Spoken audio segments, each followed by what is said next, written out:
إن الحمد لله نحمده ونستعينه ونستغفره ونعوذ بالله من شرور أنفسنا وسيئات أعمالنا. من يهده الله فلا مضل له ومن يضلل فلا هادي له.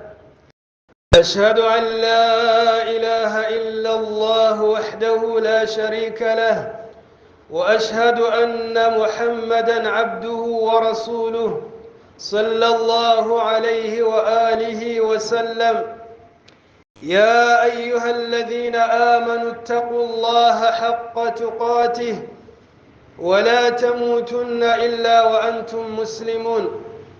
يا أيها الناس اتقوا ربكم الذي خلقكم من نفس واحدة وخلق منها زوجها وبث منهما رجالا كثيرا ونساء، واتقوا الله الذي تساءلون به والأرحام إن الله كان عليكم رقيبا.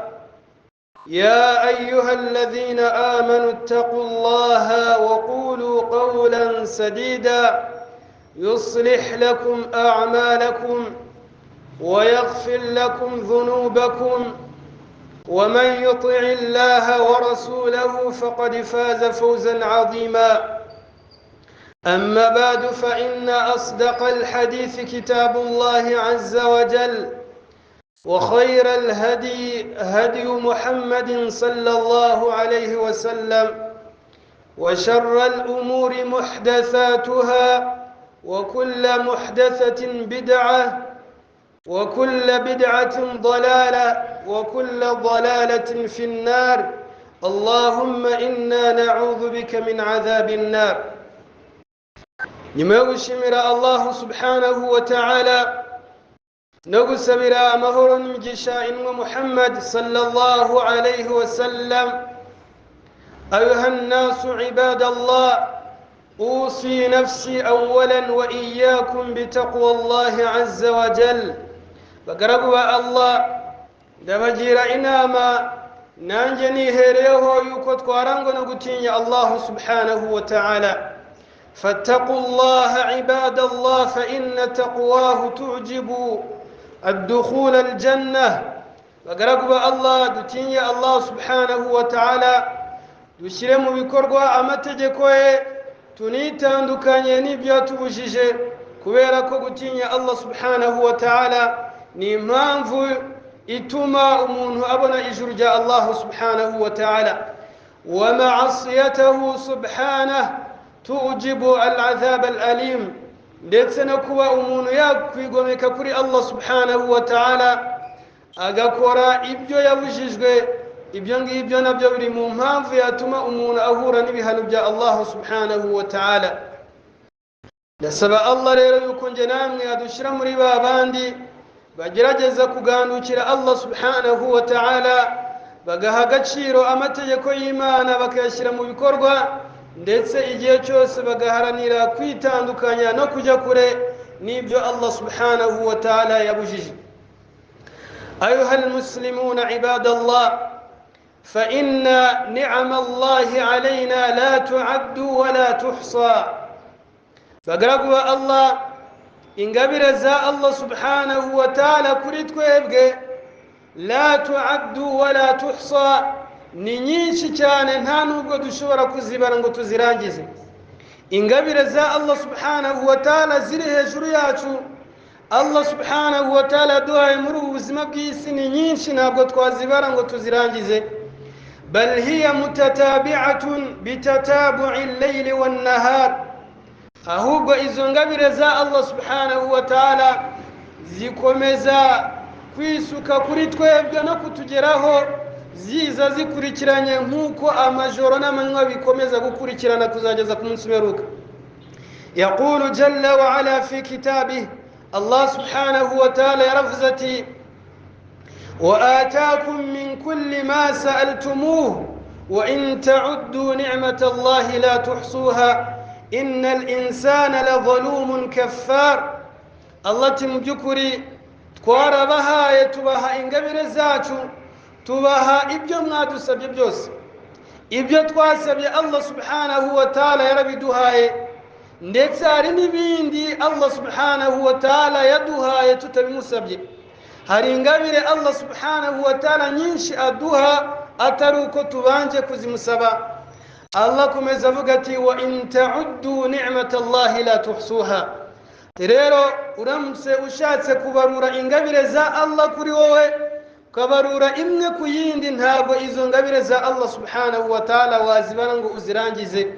Innal insana la zalumun kaffar, ariko umuntu cyangwa se ikiremwa muntu ni zalumun, ni umunyamahugu, ahemukira nafsi agakora ibyaha, kaffarun kandi ahakana ingabire za Allah subhanahu wa ta'ala. وقال جل وعلا ننون الله سبحانه وتعالى رفقتي وما بكم من نعمة فمن الله. تمجكري كان دي إنقبر زوس مفته زيكم وككوا الله سبحانه وتعالى.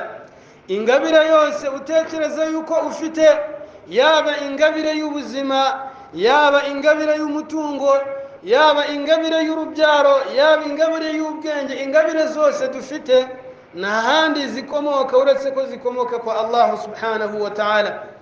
Ariko hamwe n'ibyo turarenga tugahakana Allah, ndetse tukanahakana n'izo ngabire za Allah subhanahu wa ta'ala. Thumma idha massakum durru fa ilayhi taj'arun. Allati nyuma yuko muhakanye ingabire za Allah subhanahu wa ta'ala, iyo ingorane n'amakuba bibagezeho, fa ilayhi taj'arun, mugaruka kwa Allah subhanahu wa ta'ala mumutakambira n'amajwi yo hejuru musaba Allah subhanahu wa ta'ala, kandi nyamara mbere mwahakanaga ingabire za Allah subhanahu wa ta'ala kuri mwebwe. وقال الشيخ الإسلام ابن تيمية رحمه الله تعالى، ابن تيمية رحمه الله رفقتي والعبد دائما بين نعمة الله تحتاج إلى شكر.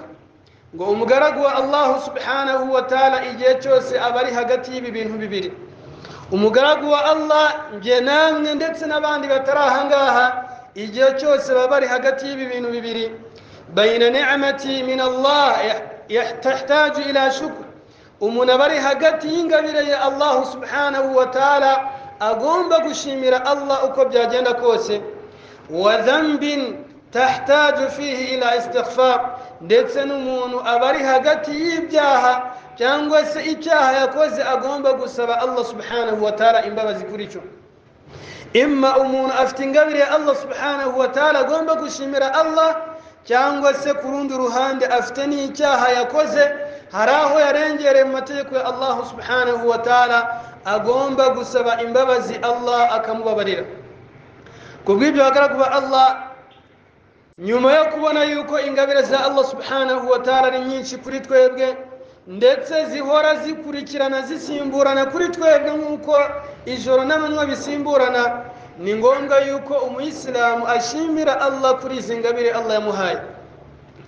Wa min al-asbabi al-mu'inatu ala shukri ni'amillah, hari impamvu rero zitandukanye umuntu agomba gukora cyangwa se yakwifashisha kugira ngo zimuhe gushimira ingabire za Allah subhanahu wa ta'ala. Kubera ko abenshi mu bagaragu ba Allah burya ntabwo bajya bashimira ingabire z'Imana. Abenshi mu bantu ntabwo bashimira ingabire za Allah subhanahu wa ta'ala.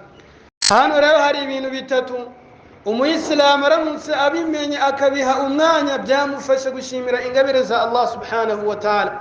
Awalan, impamvu ya mbere, التأمل في نعم الله واستحضارها في كل لحظة وحين.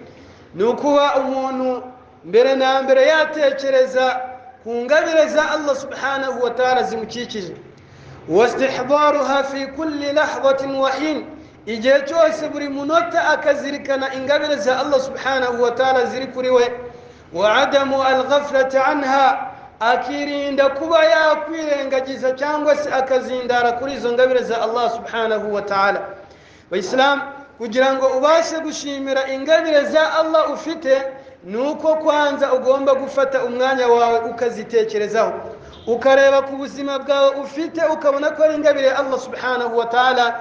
Niba hari abandi bajyanye mu bitaro kuri uyu mwanya ubitekereje wabona yuko ufite ingabire Allah subhanahu wa ta'ala, ugatekereza ku bwenge Allah yaguhaye, ukazirikana ko hari abandi mu mutwe hatameze neza batabasha gutekereza neza nkawe, ugashimira iyo ngabire Allah subhanahu wa ta'ala. Allah jalla wa ala muri Qur'ani yaduhamagariye kwibuka izi ngabire z'Imana.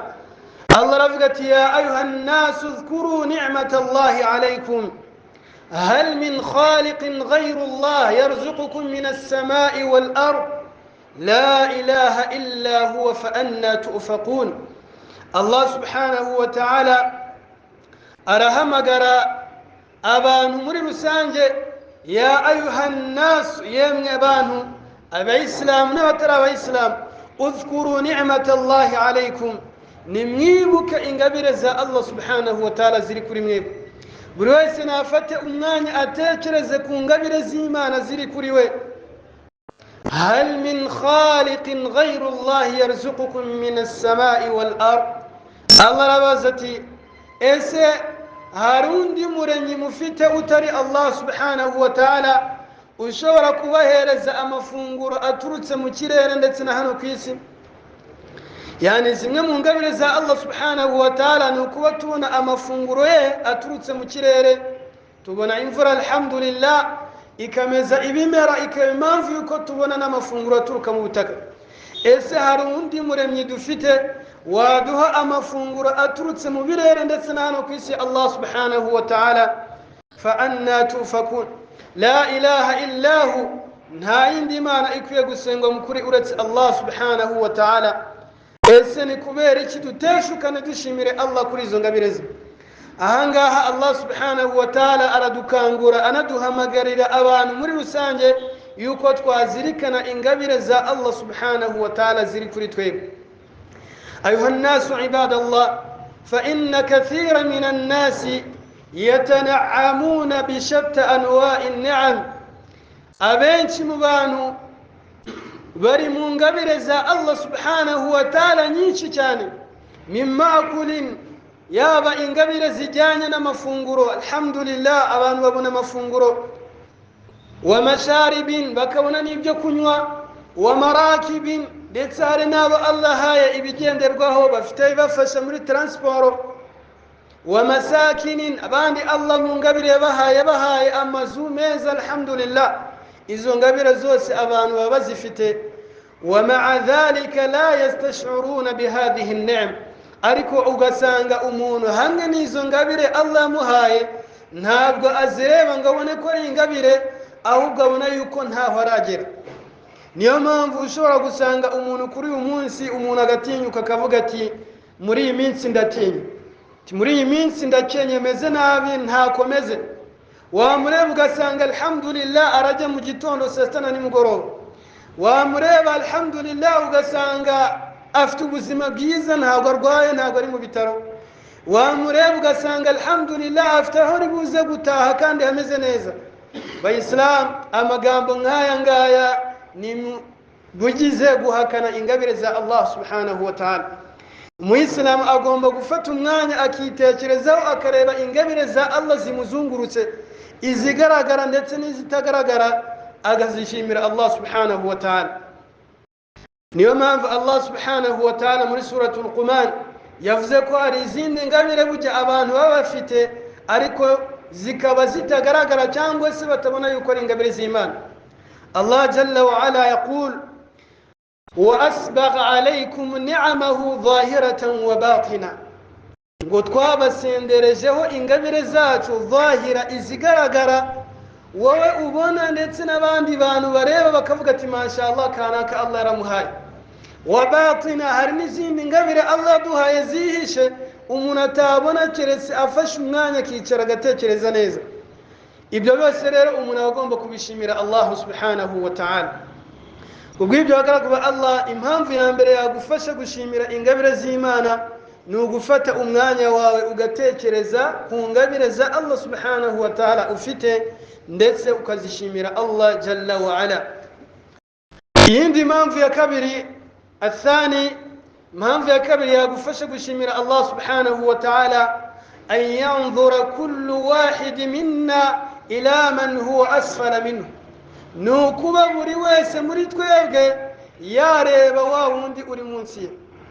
Impamvu yamfasha ngiye gushimira ingabire za Allah ikanagufasha wowe ndetse n'undi utarahangaha, nukuba igihe cyose yaje areba ba bandi bari munsi ye, ba bandi arusha hali y'ubuzima. Ibyo ngibyo nibyo byonyine byamufasha gushimira ingabire za Allah subhanahu wa ta'ala. لقد أخرج الإمام البخاري ومسلم من حديث أبي هريرة رضي الله عنه.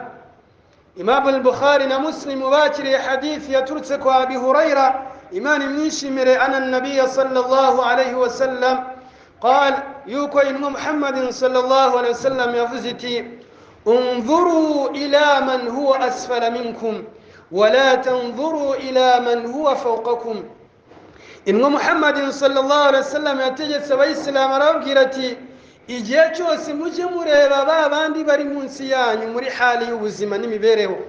Niba mushaka gushimira Allah koko ku ngabire yabahaye, mujye mureba ba bandi bari munsi yanyu.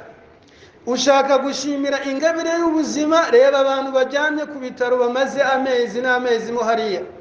Hari abantu bajyama hariya ku bitaro mpaka imibiri yabo ikangirika bitewe no kuryamira uruhande rumwe igihe kirekire. Abo bantu uramutse ubarebye washimira ingabire y'ubuzima Allah yaguhaye.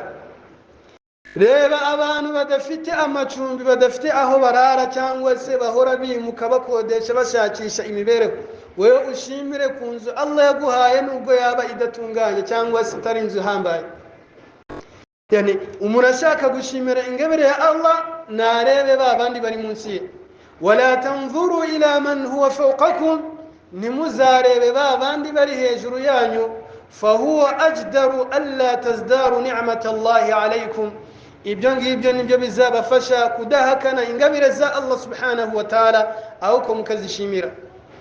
Wa fi riwaya, no mu yindi riwaya yi hadith tumaze kuvuga, intumwa Imana sallallahu alaihi wasallam yaravuze iti idha nadhara ahadukum ila man fuddila alayhi fil mali wal khalq, ngo umwe muri mwebwe naja abona umuntu Allah yamurutishije mu ngabire z'imitungo cyangwa se mu buryo Allah yamuremye, nureba mugenzi wawe ukabona hari ibyo afite wowe udafite, hari ingabire Allah yamuhaye wowe udafite, falyanzuru ila man huwa asfala minhu, uzahite nawe ureba ba bandi bari munsi yawe kugira ngo utararikira bireya ntunashimire ibyo ngibyo weho Allah subhanahu wa ta'ala yaguhaye.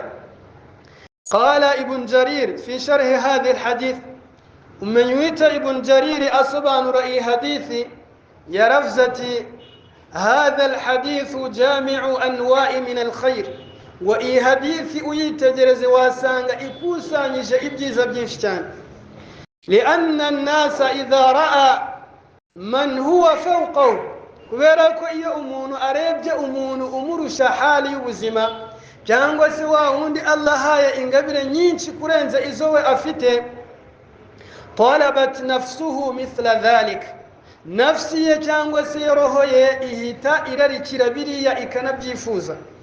Wastasghara ma indahu min ni'mati Allah, ndetse agahita atesha agaciro bya bindi we Allah yamuhaye.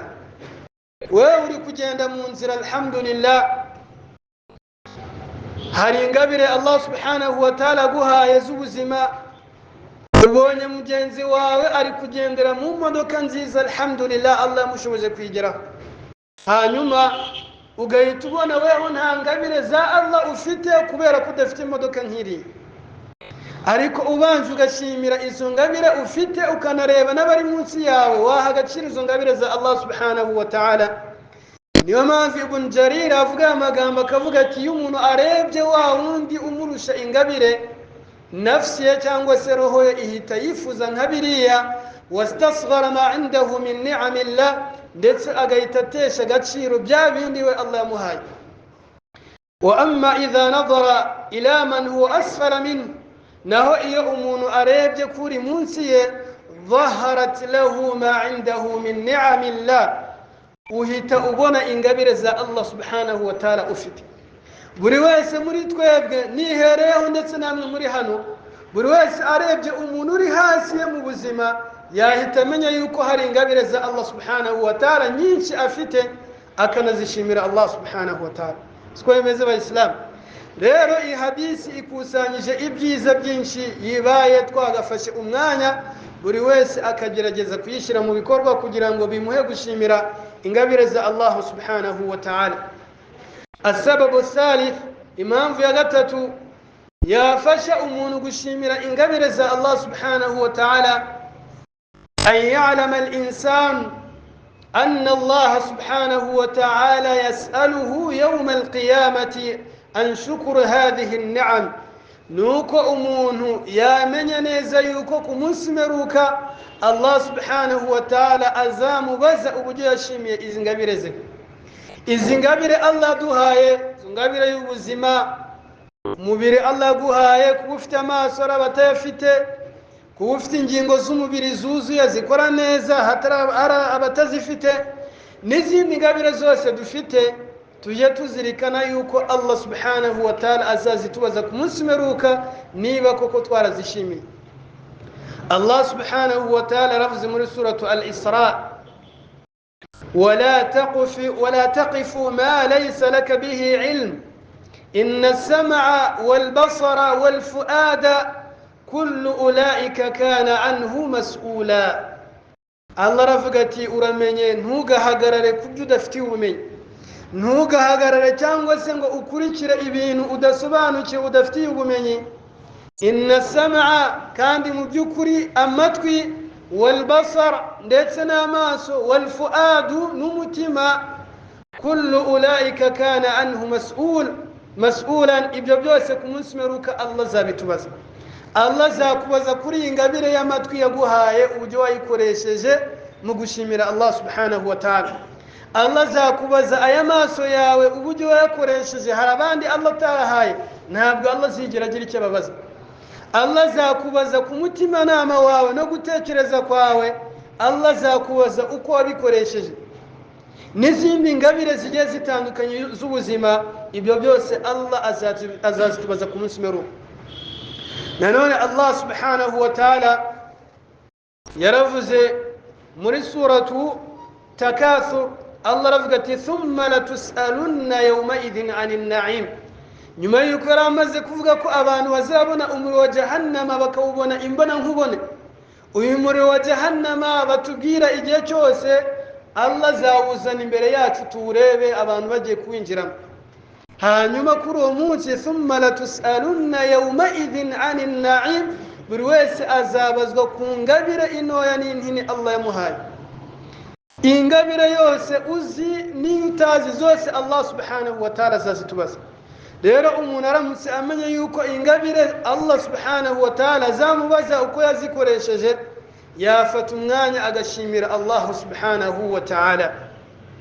بارك الله لي ولكم في القرآن العظيم ونفعني وإياكم بما فيه من الآيات وذكر الحكيم.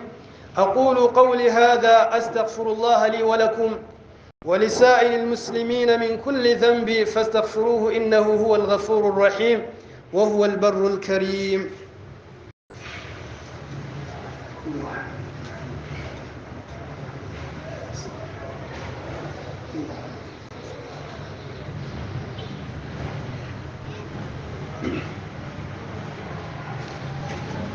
الحمد لله على إحسانه وشكر له على توفيقه وامتنانه، وأشهد أن لا إله إلا الله وحده لا شريك له تعظيما لشانه، وأشهد أن محمدا عبده ورسوله الداعي إلى رضوانه والهادي إلى إحسانه، صلى الله عليه وعلى آله وأصحابه وسلم تسليما كثيرا.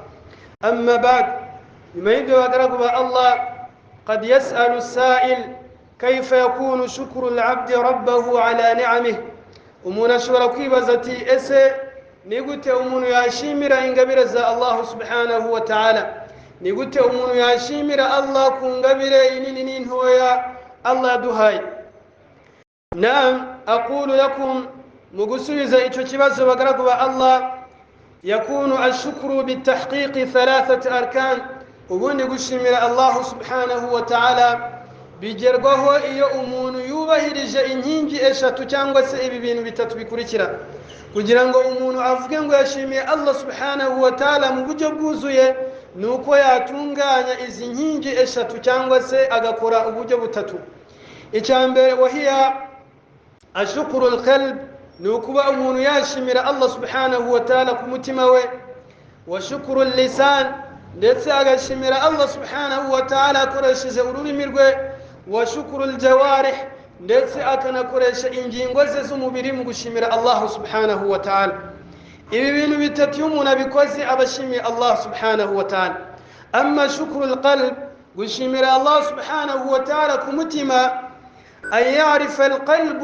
قيمة نعمة الله التي أنعم الله عليه نوكوبا أمتما واوي ومن أغتشيرو كينغبير الله سبحانه وتعالى يقوهاي kugirango umutima wawe ushimire ingabire za Allah nukuba umutima wawe wamenya ukanazirikana agaciro k'ingabire runaka Allah subhanahu wa ta'ala yaguhaye niba ari amaso wowe n'umutima wawe ukaha agaciro aya maso Allah subhanahu wa ta'ala yaguhaye niba ari urubyaro ugatekereza ku mutima wawe agaciro k'iyo ngabire Allah subhanahu wa ta'ala yaguhaye nyamara akayima abenshi mu bantu hano ku isi ya Allah وأن يعرف أن المنعم هو الله سبحانه وتعالى وحده لا شريك له كان أمتما وكمن يوكو الله سبحانه وتعالى نيوين أتانغ إزنغبره نهاهان وازكورا أرتكو الله سبحانه وتعالى وما بكم من نعمة فمن الله سبحانه وتعالى تي إنغبر زوس مفت نهاهان زتروك أرتكو الله سبحانه وتعالى kubw'ibyo inkingi ya mbere mu gushimira Allah no gushimira Allah ukoresheje umutima wawe ukawufasha gutekereza no kumenya agaciro k'ingabire runaka Allah subhanahu wa ta'ala yaguhaye wa amma shukru lisan naho gushimira Allah subhanahu wa ta'ala ukoresheje ururimi rwawe huwa al-i'tiraf lafzan nukuba ururimi rwawe rwavuga rushimira runazirikana ingabire za Allah subhanahu wa ta'ala واشتغال اللسان بالثناء على الله عز وجل ndetse ugo rurimi rugahora igihe cyose rusingiza ishimwe rya Allah subhanahu wa ta'ala igihe cyose ku rurimi rwawe hakavaho amagambo yo gushimira Allah tugatandukana na ya magambo ngo nta kigenda ntako bimeze ibintu bimeze nabi ndakenye muri iyi minsi yani amagambo nkayo akubiyemo guhakana ingabire za Allah akava ku rurimi rwawe ahubwo ku rurimi rwawe hakabaho alhamdulillah hakabaho gushimira Allah subhanahu wa ta'ala ولذلك يقول النبي صلى الله عليه وسلم لما في الإمام صلى الله عليه وسلم يفز من حديث يا أنس بن مالك رضي الله عنه إيمان رفزت إن الله لا يرضى عن العبد والله سبحانه وتعالى أكون مقربه إذا أكل أكلة iyo ariye indyo runaka fayahmidahu alaiha agashimira Allah subhanahu wa ta'ala kuri iryo funguro Allah kunda yuko niba Allah kugiriye impuhwe ukabona riziki ukabona icyo ushira mu kanwa kikajya mu nda yawe ugishimireho Allah subhanahu wa ta'ala aw yashraba sharbatan fayahmadahu alaihi yanagira icyo anywa ashyira mu mubiri we akagishimiraho Allah subhanahu wa ta'ala yani Allah arashaka ngo ururimi rwacu ruhore rusingiza Allah runamushimira turangwe no kuvuga alhamdulillah kenshi cyane bagaragu ba Allah ubundi twebwe abayisilamu tuvuga alhamdulillah atari uko ibintu bimeze neza impamvu y'umuntu waje ngo bimeze ute asubiza alhamdulillah ntabwo ari uko ibibazo byose biba byakemutse ntabwo ari uko ibyifuzo bye byose biba bimeze neza ahubwo icyambere tuvuga alhamdulillah kubera yuko muri hali yose tuba turimo tuba dufite ingabire za Allah subhanahu wa ta'ala muri hali yose waba urimo haba hari ingabire za Allah kuri wowe niyo mpamvu mbere na mbere ugomba gushimira Allah icya kabiri tuvuga alhamdulillah kubera ko twishimiye igeno rya Allah kuri twebwe iyo hali urimo hamwe nuko hari ibyo urimo kubura ariko urashimira Allah kuba ariko yabigenye kubera ko ibyo Allah kugenera nibyo byiza kuruta ibyo wifuza wowe. Ubwo rero gushimira Allah n'ururimi rwacu nuko ururimi rwacu turuhozaho amagambo ashimira Allah ndetse tugatandukana n'amagambo yo guhakana ingabire za Allah subhanahu wa ta'ala. Wa amma shukrul jawarih, naho gushimira Allah subhanahu wa ta'ala dukoresheje ingingo zacu z'umubiri, an yusakhira jawarihahu fi ta'ati Allah subhanahu wa ta'ala, nukuba umuntu yakoresha ingingo ze mu kumvira Allah, wa an yujannibaha fi ma'siyati Allah subhanahu wa ta'ala, ndetse umuntu akirinda kuba yakoresha izi ngingo z'umubiri mu gukora ibyaha no gukora ibyo Allah subhanahu wa ta'ala yakubujije. Ni ikibazo kuba Allah yaraguhaye ingabire z'umubiri wawe, ariko izo ngabire akaba arizo ukoresha mu gukora ibyaha. Amaso yawe ukayakoresha ibyaha n'ibyo Allah yabujije, ukayarebesha haram. Amatwi yawe ukayumvisha ibyo Allah yaziririje. Ingingo zawe z'umubiri zitandukanye ukazikoresha mu kurakaza Allah subhanahu wa ta'ala. Inwa Muhammadin sallallahu alaihi wasallam yaduhaye urugero mu gukoresha neza ingingo zacu mu gushimira Allah. Muri hadisi ya mama Aisha radhiyallahu anha aravuga ati, kana Rasul sallallahu alaihi wasallam yaqumu qiyam al-layl, inwa Imana jaga ikora ibihagararo by'ijoro, kabyuka nijoro agasenga, hatta tatafattara qadamah, kugeza ubwo ibirenge bye bisatagurika bikazamo amazi kubera guhagarara igihe kirekire. فقالت عائشة كمبيرة يا رسول الله أتصنع هذا وقد غفر لك ما تقدم من ذنبك وما تأخر؟ yewe n'Imana kubera iki wigora ugakora ibintu nk'ibi ngibi kandi Allah subhanahu wa ta'ala yarakubabariye ibyaha byabanje ndetse n'ibizaheruka. Inwa Muhammadin sallallahu alaihi wasallam Allah amubariye ibyaha bya mbere ndetse n'ibyanyuma. Sasa mama Aisha kamubaza kubera iki wigora ugahagarara igihe kirekire kugeza ubwo amaguru yawe asatagurutse akazamo amazi kubera kunanirwa, kubera iki wigora bingana gutya? Inwa Imana sallallahu alaihi wasallam ikamubwira ati, ya Aisha afala akunu abdan shakura, ese uragira ngo nere kuba umugaragu wa Allah subhanahu wa ta'ala ushimira ingabire ze? Ese uragira ngo ndeke gushimira ingabire za Allah subhanahu wa ta'ala? Yani inwa Muhammad gushimira iyo ngabire ya Allah yo kumubarira ibyaha bya mbere n'ibya nyuma nibyamubuzaga gukora ibada, uko yabyukaga ibihagararo by'ijoro ashimira Allah subhanahu wa ta'ala. Ubwo rero gushimira Allah n'ingingo zacu z'umubiri nuko tuzikoresha mu kumvira Allah subhanahu wa ta'ala. Wa min huna qala ba'd as-salaf, inayo mpamvu kubera iyi hadisi nayo magambo abatubanjirije beza baravuze ngo ashukuru tarikul ma'asi, bujya gushimira Allah subhanahu wa ta'ala nukureka ibyaha. Umuntu ushaka gushimira Allah byanyabyo aje areka ibyaha. Wa qala ba'dhum, abandi mu basalaf mu batubanjirije beza baravuga bati ashukuru gushimira Allah subhanahu wa ta'ala alla yusta'anu bi shay'in min ni'amillahi ala fi ma'siyatihi, nukuba umuntu atagomba gukoresha icyo ari cyo cyose mu ngabire za Allah ngo ugikoreshe mu gukora ibyaha no gusuzugura Allah subhanahu wa ta'ala. Ushaka gushimira Allah yirinda kuba yakoresha za ngabire Allah yamuhaye ngo azikoreshe mu kurakaza Allah subhanahu wa ta'ala. Bityo ndasaba Allah subhanahu wa ta'ala konje namwe yadushoboza kuzirikana ingabire ze ziri kuri twebwe, kandi tukajya duhozaho kuzishimira Allah kugira ngo binabe impamvu yuko Allah twongerera, nkuko yabidusezeranyije avuga ati, la in shakartum la azidannakum, nimuramuka munshimiye kuri bike nabahaye nzabongera n'ibindi byinshi cyane. Sallu ra'akumullah ala Muhammadin sallallahu alayhi wa sallam كما أمركم الله تعالى بذلك في كتابه. فقالوا الله تسبيل إن محمد صلى الله عليه وسلم موكو الله بدو تجسم القرآن كفقتي إن الله وملائكته يصلون على النبي يا أيها الذين آمنوا صلوا عليه وسلموا تسليما. وقال صلى الله عليه وسلم من صلى علي صلاة صلى الله عليه بها 10. اللهم صل على محمد وعلى آل محمد كما صليت على إبراهيم وعلى آل إبراهيم إنك حميد مجيد، وبارك على محمد وعلى آل محمد كما باركت على إبراهيم وعلى آل إبراهيم إنك حميد مجيد. وارض اللهم عن أربعة الخلفاء الراشدين أبي بكر وعمر وعثمان وعلي، وعن سائر الصحابة والتابعين ونحن معهم بعفوك وكرمك يا أكرم الأكرمين.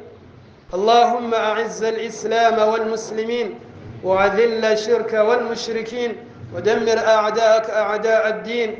اللهم آت نفوسنا تقواها وزكها أنت خير من زكاها، أنت وليها ومولاها برحمتك يا أرحم الراحمين. اللهم اقسم لنا من خشيتك ما تحول به بيننا وبين معصيتك، ومن طاعتك ما تبلغنا بها جنتك، ومن اليقين ما تهون به علينا مصائب الدنيا. ومتعنا اللهم بأسماعنا وأبصارنا وقواتنا أبدا ما أحييتنا، واجعله الوارث منا، واجعل ثارنا على من ظلمنا، وانصرنا على من أعدانا، ولا تجعل مصيبتنا في ديننا، ولا تجعل الدنيا أكبر همنا ولا مبلغ علمنا، ولا تسلط علينا بذنوبنا من لا يخافك فينا ولا يرحمنا برحمتك يا أرحم الراحمين. وصل اللهم على سيدنا محمد صلى الله عليه وسلم، والحمد لله رب العالمين. إن الله يأمركم بالعدل والإحسان وإيتاء ذي القربى وينهى عن الفحشاء والمنكر والبغي، يعظكم لعلكم تذكرون. فاذكروا الله يذكركم واشكروه على نعمه يزدكم، ولذكر الله أكبر والله يعلم ما تصنعون.